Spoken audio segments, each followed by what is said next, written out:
Two houses in Temple, same price, let's call it $290. One is brand new, never been lived in, and the other is 12 years old, sitting on a street with large mature trees and homes with character. Here's the part that nobody tells you. One of those two has been sitting on the market unsold for 2.5 months longer than the other, which in turn gives you as the buyer more negotiating power than just about anything else that you have on the table. So before you set foot in a model home or you pull the trigger on a resale home, watch this video. Today we're gonna get into the real Temple numbers, a property tax line item that buyers almost always miss, and then the number that actually decides who has leverage at the table. I'm Taylor Dasch with EG Realty. I've closed numerous transactions on the new construction side as well as the resale side. I'm gonna give you the honest answer up front. The truth is that new construction is not automatically better, and then resale is not automatically smarter / cheaper. It really depends on your timeline, what you want your monthly payment to be,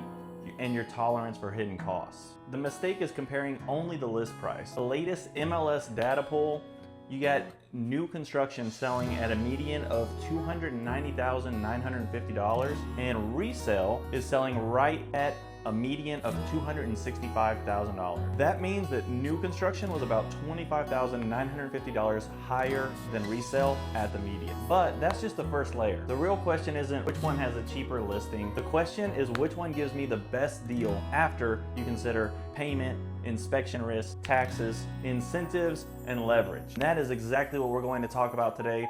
Let's get right into it. Let's start off with price per square foot. In the latest June 18th Temple closed sales pool, newer homes were selling right at around $170 per square foot. And then the resale homes are selling it right at $152 per square foot. So you're at a 13.2% premium to buy a new home. I'm gonna be clear, sometimes the premium does make sense. You may get newer systems, you're gonna get a layout that fits how people live now. You may get builder incentives that lower the monthly payment, and then the warranties that the new builders are offering. But you still can't make your decision based on the brochure. You have to know what the premium is buying you. More importantly, you have to know which costs are not showing up in the pretty builder payment estimate, because that is where a lot of buyers get surprised, and by then it's too late. The big one is district taxes and assessments. Some newer Bell County and Temple area developments sit in a MUD or a PID. So what does that mean? It's municipal utility district and public improvement district. It's really just an extra tax that can help pay for roads, water lines, infrastructure around the development, and things like that. And it can definitely land on your tax bill. This is not theory. Bell County has these named districts on the books. So for example, Bell County MUD number 1 covers the Three Creeks area of Belton. Now that doesn't mean that every single new builder has one, and it doesn't mean that every Temple address has one. It just means for you as the buyer to verify your full monthly payment with any extra taxes whenever you're comparing your options. Here's why it matters. Take a $280,000 home at a normal Temple property tax rate around 2.37. That is about $6,636 per year. Now, whenever you add a $3,200 district charge to that, that pushes the annual number to about $9,836. So that is an extra $267 that you will not see in the listing price. And over a 30-year mortgage, that can stack to almost 6 figures. And that is enough to wipe out a good chunk of the builder incentives. So before you choose a floor plan, you need to find out if the property is in an MUD or a PID, and what is the current rate.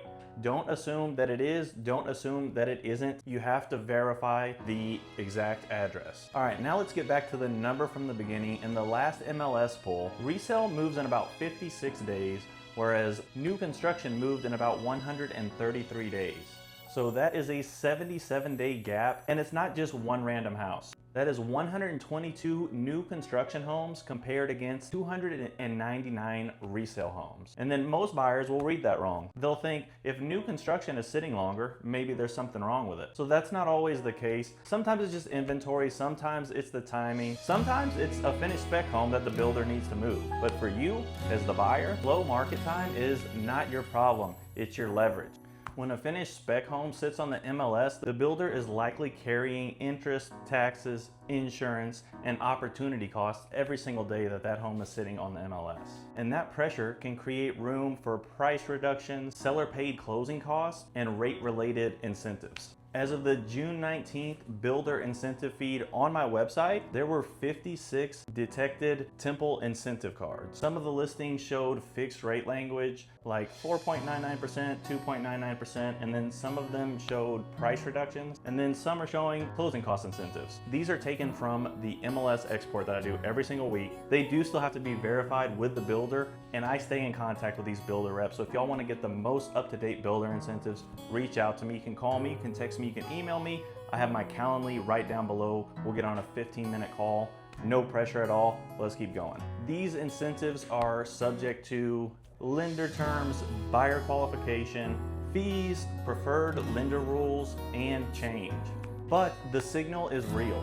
Builders are not competing on list price alone. They're also competing on monthly payment. And that is why the cheaper resale listing doesn't always win. The cheaper house can actually cost more every month if the builder incentives are strong enough. But the builder deal can also be a lot weaker than it looks if the taxes, the lender terms, the fees, and the long-term rate math do not work. So that is the decision. It's not new versus old, and it's not pretty versus practical. It's payment, taxes, fees, timeline, and leverage. Now here's where buyers give away their leverage without even meaning to. They will walk into the model home alone. The builder sales rep does not work for you.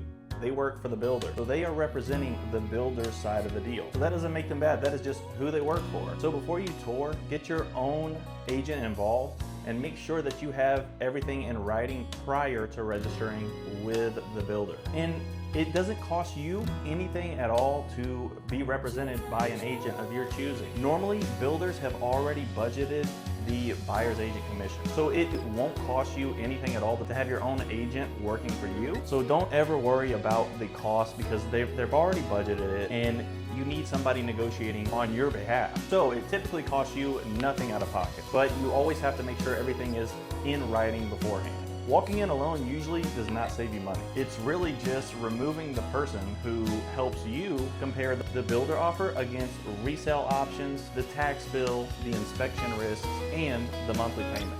And that is why I track this data. It doesn't help you if nobody brings it into the room before you sign. All right, now let me give you the honest scars on both sides. So new construction has real advantages, but there are also some negatives. You may be paying a 13.2% premium. Some developments may have MUD or PID costs. Builder incentives are also normally tied to the preferred lender of the builder.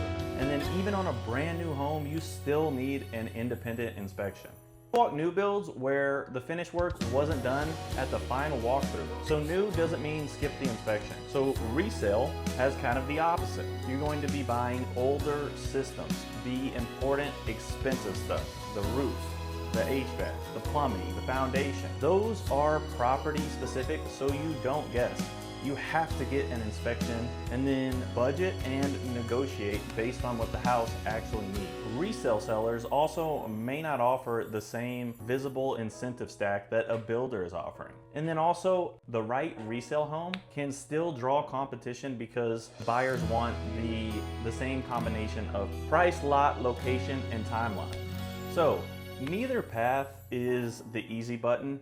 To me, the right choice is the trade-off that fits your life. All right, so here's the decision framework. Choose new if you want lower early maintenance, a more predictable process, and a modern layout. Also, new could be a good option if your timeline can handle the builder process.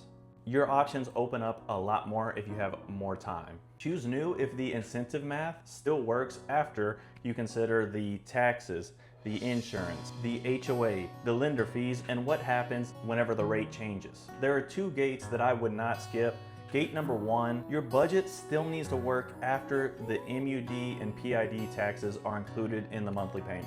And then gate number 2, the incentives still need to make sense after the preferred lender terms and long-term payment are compared against a resale property. And then those 2 gates have to be pass or fail. If either one fails, new construction may not be the move. Then choose resale if you want a more established street, a mature lot with large trees, possibly a shorter closing timeline. And then choose resale if you want the freedom to shop lenders. Resale is great if you want to avoid district tax risk on a specific address. Resale if you're comfortable with budgeting repairs based on the inspections. Most importantly, choose resale if the builder incentive does not beat the total monthly payment once everything is on the same sheet. And then one more thing, if you're moving here for Baylor Scott & White, do not try to force the physician loan onto a new construction home without checking the structure first. That combo can really hurt you in the form of your monthly payment. I do have a video about that on my page. If you are comparing new construction versus resale in the Temple, Belton, Bell County area, reach out to me. I'll send you the checklist on how to verify if an address is in an MUD or PID district, what to ask the builder in writing, and then how to compare the tax math before you sign. The full breakdown is also linked right down below, templetexashomes.net. Whether you're leaning new or resale, I'm helping people just like you every single day, and I'd love to have a private conversation to see if we may be a good fit working together. You can call me, you can text me, you can email me, you can schedule an appointment with me right down below in my Calendly. I hope y'all enjoyed this video. Let's get it.